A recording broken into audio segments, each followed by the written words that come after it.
Hi friends, ఈరోజు వీడియోలో మనము ఇలాగ బోట్ నెక్కి బ్యాక్ సైడ్ ఈ షేప్ అనేది ఎలా కట్ చేసి స్టిచ్ చేసుకోవాలి అనేది క్లియర్గా చూపిస్తాను. అదేవిధంగా స్టిచ్చింగ్లో కూడా చూడండి, లోపల మనము లోడింగ్ పద్ధతిలో ఇలా స్టిచ్ చేసుకోవచ్చు. ఫస్ట్ లైనింగ్ని ఇలా తడిపి ఆరబెట్టుకుని ఐరన్ చేసుకోండి. ఫోల్డింగ్ అనేది వన్ సైడ్కి ఉండాలి, ఓపెన్స్ అనేది ఆపోజిట్లో పెట్టుకోండి. కిందన క్రాస్లు అనేది తీసి పెట్టుకున్నాను. అలానే ఇప్పుడు ఆది బ్లౌజ్ నుంచి లెంత్ అనేది ఫస్ట్ ఇలా తీసుకోండి. షోల్డర్ కుట్టు దగ్గర నుంచి ఇక్కడ డాట్ ఉంటుంది కదా, అక్కడికి ఇలా పట్టుకున్నాము అంటే కరెక్ట్గా వస్తుంది. కొంచెం లాగి పట్టుకోండి. నాకు 14 ఇంచులు వచ్చింది కదా, 1 ఇంచ్ కలుపుకుంటున్నాను. పైన కింద ఖర్చుకి ఇలా 1 ఇంచ్ కలుపుకొని 15 ఇంచుల దగ్గర ఒక మార్కింగ్ అనేది చేసుకోండి. ఇలా డ్రా చేసాం కదా, ఇప్పుడు ఈ 2 లైన్స్ని ఇలా డ్రా చేసేసుకోండి. అలానే మనము వీళ్ళ కింద నడుము అనేది ఎక్కడికి పెట్టుకుంటున్నారు అనేది అడగాలి. ఇక్కడ మనకి 2 తాళ్ళు ఉన్నాయి కదా, అడిగితే ఇక్కడికని చెప్పారు. సెకండ్ తాడు దగ్గర నుంచి నేను ఇలాగా చెక్ చేసుకుంటున్నాను. వాళ్ళకి కరెక్ట్గా ఫిట్టింగ్ రావాలి మనం కుట్టేది అంటే ఇలా అడిగి అప్పుడు తీసుకోండి నడుము లూజ్ అనేది. నాకు ఇక్కడ 29 వచ్చింది, చూస్తున్నారు కదా. ఇప్పుడు ఈ 29ని 4 భాగాల కింద చేసుకోవాలి మనం. ఇలా చేసుకుంటేనే కరెక్ట్గా వస్తుందండి. ఇలాగా టేప్ని ఇలా ఫోల్డ్ చేశారంటే మనకి 4వది అనేది కరెక్ట్గా వచ్చేస్తుంది. చూసారు కదా, 7 మీద 2 గీతలు అనేది వచ్చింది. ఇలా పెట్టేసుకోండి, కరెక్ట్గా పెట్టుకోవాలి. ఇలా పెట్టుకుని ఒక మార్కింగ్ చేసుకోండి. అలానే 1 ఇంచ్ దగ్గర ఒక మార్కింగ్, అంటే ఇది డాట్స్కి. అలానే 2 ఇంచెస్ ఖర్చుకి పెట్టుకోండి. మీకు క్లాత్ అనేది తక్కువ ఉంటే 1.5 పెట్టుకున్నా సరిపోతుంది. ఇప్పుడు వీళ్ళ షోల్డర్ అనేది తీసుకున్నానండి. బాడీ మీద 15 ఇంచులు ఉంది. బోట్ నెక్ ఎప్పుడు కూడా వాళ్ళ షోల్డర్ మెజర్మెంట్ అనేది ఫుల్ షోల్డర్ అనేది తీసుకోవాలి. దాన్ని ఇలా ఆఫ్ చేసుకున్నామంటే 7.5 వచ్చింది. అదే 7.5 కొంచెం కిందన కూడా ఇలా మార్క్ చేసుకోండి. బోట్ నెక్కి ఎప్పుడు కూడా ఫుల్ షోల్డర్ ఉండాలి. ఇప్పుడు ఇక్కడ నుంచి కరెక్ట్గా ఇలా చూసుకోండి. అదే 7.5 దగ్గర ఒక మార్కింగ్ చేసుకోండి. చంక డౌన్ కూడా ఇది సరిపోయింది లేదు అనేది మనము ఆది బ్లౌజ్ని చెక్ చేసుకోవాలి. అది ఎలానో కూడా చూపిస్తాను. ఫస్ట్ ఇలాగా లైన్ అనేది డ్రా చేసేసుకోండి, 2 మార్కింగ్స్. ఇప్పుడు ఈ కార్నర్లో 1.5 ఉండేలాగా ఇలా మార్క్ చేసుకోండి. ఇప్పుడు కర్వ్ స్కేల్ చూసారు కదా, ఇలా కరెక్ట్గా 3 లైన్స్ ఎక్కడ టచ్ అవుతుందో చూసుకొని ఇలా డ్రా చేసుకోవడమే. చాలా ఈజీగా వచ్చేస్తుందండి కర్వ్ స్కేల్ ఉంటే. ఇప్పుడు ఇక్కడ 1/2 ఇంచ్ డౌన్కి మార్క్ చేసుకోండి, అంటే ఖర్చుకి మనకి. ఇప్పుడు ఈ 2 లైన్ని ఇలా మార్క్ చేసుకోండి. మనము బోట్ నెక్ ఎప్పుడు కూడా ఒక 1/2 ఇంచ్ డౌన్ చంక వైపుకి పెట్టుకోవాలి. ఇది బోట్ నెక్ కాబట్టి నేను ఇలాగ 1/2 ఇంచ్ డౌన్ అనేది ఇక్కడ మార్క్ చేసుకున్నాను. ఇప్పుడు ఇక్కడ నుంచి మనము ఆది బ్లౌజ్ పెట్టి చెక్ చేసుకోవాలి. బోట్ నెక్ ఎప్పుడు కంపల్సరీ ఇలాగ చంక వైపు 1/2 ఇంచ్ మార్క్ చేసుకోండి. ఆ తర్వాత ఆది బ్లౌజ్ని పెట్టుకుని ఇలా చెక్ చేసుకోండి. చూస్తున్నారు కదా, ఇక్కడ షోల్డర్ దగ్గర నుంచి బ్యాక్ పార్ట్ వైపే చెక్ చేసుకోవాలండి ఆది బ్లౌజు. కరెక్ట్గా ఇలా చెక్ చేసుకున్నారు అంటే ఇక్కడ మనకి చివరి కుట్ట ఎక్కడ ఉంటుందో అక్కడికి అనేది ఇలా మార్క్ చేసుకోవాలి. మీరు ఆది బ్లౌజ్ నుంచి ఇలా చెక్ చేసుకుని పెట్టుకోవడం వల్ల కరెక్ట్గా వస్తుందండి. చంక రౌండ్ అలానే చెస్ట్ కూడా ఇలా మార్క్ చేసుకున్నాం కదా. ఇప్పుడు మనం ఎక్స్ట్రా కింద 2 ఇంచ్ పెట్టుకున్నాం కదా, అదే 2 ఇంచెస్ ఇక్కడ నుంచి ఇలా పెట్టుకుని ఒక మార్కింగ్ అనేది చేసేసుకోండి ఖర్చులకి. కింద 1.5 పెట్టుకుంటే పైన కూడా 1.5 పెట్టుకోండి ఖర్చు. ఇప్పుడు షోల్డర్ వచ్చేసి కొంచెం ఎక్కువే పెడుతున్నానండి, 3.5 పెడుతున్నాను. ఎందుకంటే ఇది ఫ్రంట్ వచ్చేసి మనకి డీప్ నెక్ కదా, అలా ఉన్నప్పుడు మనం షోల్డర్ అనేది ఎక్కువ తీసుకోవాలి. నెక్ విడ్త్ అనేది కొంచెం తగ్గించుకోవాలి. ఇక్కడ మనకి నెక్ విడ్త్ అనేది 4 ఇంచెస్ వచ్చింది. కిందకి ఇప్పుడు బ్యాక్ సైడ్ 3 ఇంచెస్ ఇలా మార్క్ చేసుకొని బోట్ షేప్ డ్రా చేసుకున్నాము అంటే కరెక్ట్గా వస్తుంది. పైన 4 ఇంచెస్ తీసాం కదా, ఇక్కడ కూడా 4 ఇంచెస్ తీసుకోండి. ఇప్పుడు లైన్ అనేది ఇలా డ్రా చేసుకోవాలి. ఇందులో మనము బోట్ షేప్ డ్రా చేసుకోవచ్చు. అలానే కిందన 1/2 ఇంచ్ ఖర్చుకి మార్క్ చేసుకుని ఇలా లైన్ మార్క్ చేసుకోండి. వీళ్ళ నెక్ ఎంత ఉంది అనేది మార్క్ చేసుకోవడం కోసం. అలానే ఖర్చు మార్కింగ్లు కూడా ఇలా డ్రా చేసేసుకోండి. ఇప్పుడు బ్యాక్ సైడ్ ఇలా పెట్టుకోండి. వీళ్ళ నడుము అనేది కరెక్ట్గా పట్టుకుని ఖర్చు దగ్గర పెట్టుకొని ఇలా మార్క్ చేసుకోవాలి. ఇక్కడ కూడా ఖర్చుకి ఒక 1/4 ఇంచ్ మార్క్ చేసుకోండి. అయితే వీళ్ళు పైన నెక్ డీప్ అనేది కొంచెం కిందకి పెట్టమన్నారు. అందుకని చెప్పి నేను 3.5కి మార్క్ చేస్తున్నానండి. 3 వద్దు, పైకి అయిపోతుందని చెప్పారు. అందుకని చెప్పి మనం 3.5 పెట్టుకుని ఇక్కడ 1 ఇంచ్కి ఒక మార్కింగ్ చేసుకున్నాము. ఇప్పుడు ఇందులో బోట్ షేప్ అనేది ఈ స్కేల్ ఇలా పెట్టారు అంటే కరెక్ట్గా వచ్చేస్తుంది రౌండ్ అనేది. కొత్త వారికి చాలా ఈజీగా ఉంటుందండి స్కేల్ ఉంటే. చూసారా, ఇంతే ఇలా డ్రా చేసుకోవడమే. మనం 4 ఇంచ్కి మించి కిందకి పెట్టకూడదు బోట్ నెక్ ఎప్పుడు కూడా, అందుకే 3.5 పెట్టాను. అయితే ఇక్కడ ఇలాగా షేప్ డ్రా చేసుకోవడం కోసం ఇక్కడ 1 ఇంచ్కి మార్క్ చేసుకోండి. అలానే కిందన 2.5కి ఇలా మార్క్ చేసుకొని ఇందులో మనము షేప్ అనేది ఏది కావాలి అనుకుంటే అది డ్రా చేసుకోవచ్చు. మనకి బాగా బ్రాడ్ అవ్వకుండా కరెక్ట్గా సరిపోతుంది. ఇక్కడ నేను బాదం షేప్లో డ్రా చేయమన్నారు కాబట్టి ఇందులో ఫస్ట్ మనం ఇలా మార్క్ చేసుకున్నాం కదా, ఇలా టేప్ పెట్టుకోండి. ఇలా మిడిల్కి ఒక మార్కింగ్ అనేది చేసుకోండి.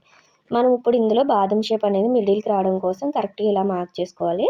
అయితే ఇక్కడ డాట్ మార్కింగ్ అనేది చేసుకోవడం కోసం కిందన ఖర్చు దగ్గర నుంచి ఇలా మిడిల్కి ఒక మార్కింగ్ చేసుకోండి. ఇక్కడ నుంచి ఇక్కడికి డాట్ పొడవు అనేది 4 ఇంచుల నుంచి 4.5 వరకు వేసుకోవచ్చు. నేనైతే ఇక్కడ 4.5 వేస్తున్నాను. ఇప్పుడు ఇక్కడ 1 ఇంచ్ పెట్టుకున్నాం కదా, ఇటు ఒక హాఫ్ ఇంచ్ ఇటు ఒక హాఫ్ ఇంచ్ మార్క్ చేసుకోండి. ఇప్పుడు ఈ 2 లైన్స్ని ఇలా డ్రా చేసుకున్నామంటే డాట్ కూడా వచ్చేస్తుంది. ఇప్పుడు మనము పైన ఇలాగా డౌన్ పెట్టాం కానీ మార్క్ చేసుకోలేదు కదా, ఇలా కలిపేసుకోండి. ఇందులోంచి ఇలా క్రాస్గా ఈ డౌన్ మాత్రం కంపల్సరీ తీసుకోవాలి. బోట్ నెక్కి ఎలా ఉందో యాజ్ ఇట్ ఈజ్ అలా మార్క్ చేసేసుకున్న విధంగా కట్ చేసేసుకోండి. ఇలా కట్ చేసుకున్న తర్వాత మనము నెక్ షేప్ అనేది డ్రా చేసుకుంటే కట్ చేసుకోవడానికి ఈజీగా ఉంటుంది. చూడండి, ఇది ఫోల్డింగ్ చేసుకుంటే కరెక్ట్గా వస్తుంది మార్కింగ్ అనేది, అందుకే ముందు డ్రా చేయలేదు. ఇలాగా కరెక్ట్గా మిడిల్కి మార్క్ చేసాం కదా, అక్కడ ఇలా పెట్టుకొని ఒకవైపు అనేది ఇలా మార్క్ చేసుకోండి. దీన్ని మళ్ళీ రివర్స్ చేసుకొని ట్యాప్ చేసాము అంటే అటు సైడ్ కూడా మనకి మార్కింగ్ అనేది పడిపోతుంది. చూసారు కదా, ఇలా పడుతుంది.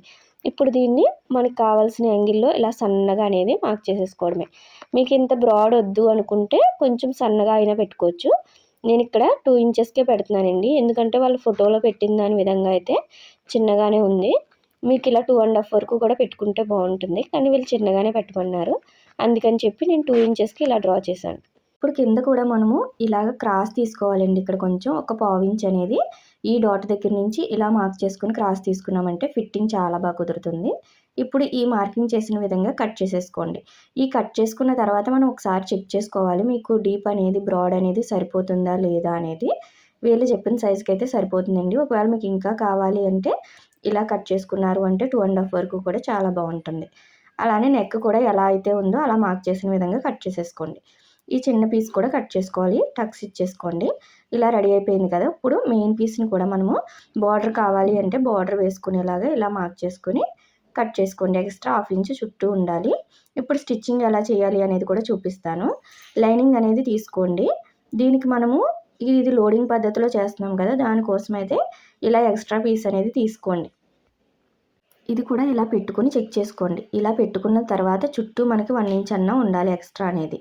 అలా ఉందా లేదా చూసుకొని ఈ చిన్న పీస్ అనేది తీసుకున్నాం కదా, ఇప్పుడు దీన్ని ఓపెన్ చేసుకుని ఇలా పైన పెట్టుకోండి, మిడిల్లో కరెక్ట్గా వచ్చేలాగా. ఇలా పెట్టేసుకుని కదలకుండా మనం పిన్స్ అనేది 4 వైపులా పెట్టేసుకున్నామంటే స్టిచ్చింగ్ చేసుకోవడానికి ఈజీగా ఉంటుంది. మీరు బక్రం వేయాలి అనుకున్న ఇదే ప్రాసెస్ అండి. దీనిపైన బక్రం పెట్టుకోవడమే ఆ క్లాత్ పైన. ఇప్పుడు చుట్టూ ఇలాగా ఎక్స్ట్రా మనం మార్క్ చేసిన దానికంటే కట్ చేసిన దానికంటే 1 ఇంచ్ ఉండేలాగా చూసుకోండి. చూస్తున్నారు కదా, కట్ చేసిన దానికి పైన 1 ఇంచ్ ఉండేలాగా చూసుకొని దానిపైనే స్టిచ్ వేసుకుంటూ వెళ్ళిపోండి.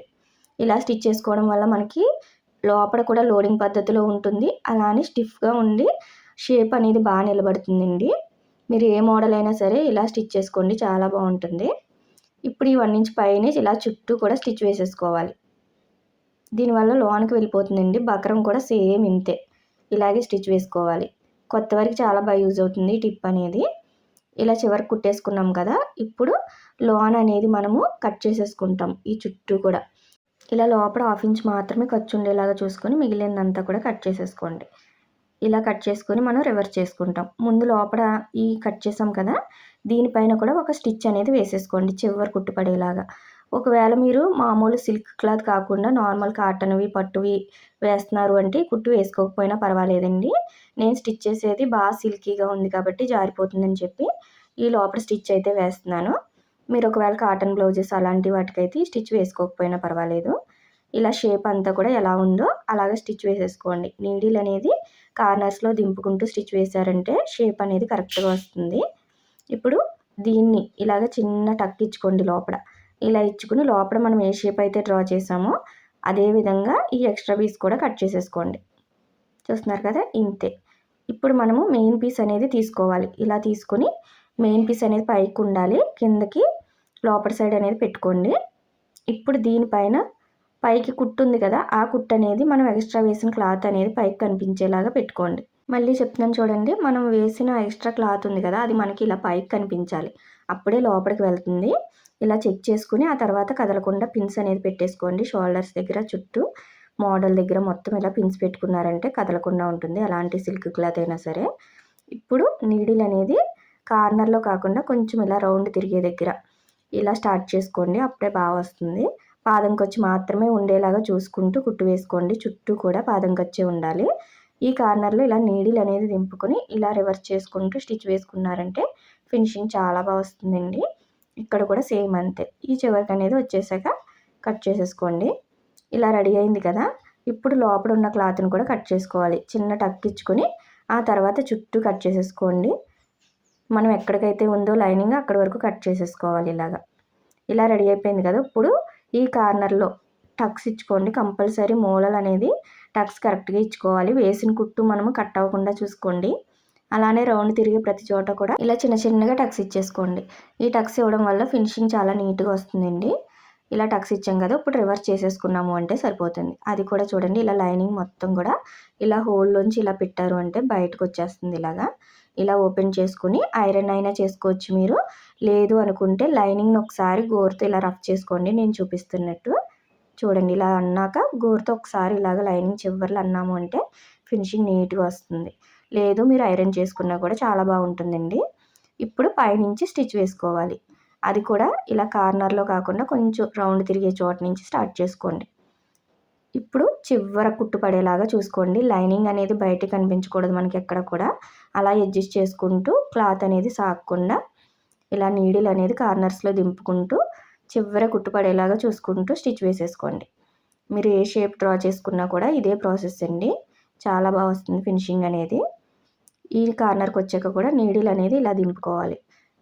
కుట్టారు అంటే చాలా బాగా వస్తుంది. లోపల కూడా లోడింగ్ పద్ధతిలో వచ్చేస్తుంది. ఇలా జాయింట్ చేసేసుకున్నాం కదా. చూసారా ఎంత నీట్గా వచ్చిందో.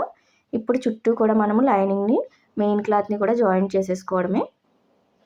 ఇలా జాయింట్ చేసేసుకొని చుట్టూ ఉన్న ఎక్స్ట్రా క్లాత్ మొత్తం కూడా కట్ చేసేసుకోండి. చూసారా రెడీ అయిపోయింది. ఇలా స్టిచ్ చేసుకోవడం వల్ల మనకి ఇలా లోపల కూడా లోడింగ్ పద్ధతిలో ఉంటుంది. మనం అసలు క్లాత్ జాయింట్ చేసినట్టు బక్రం జాయింట్ చేసినట్టే ఉండదండి.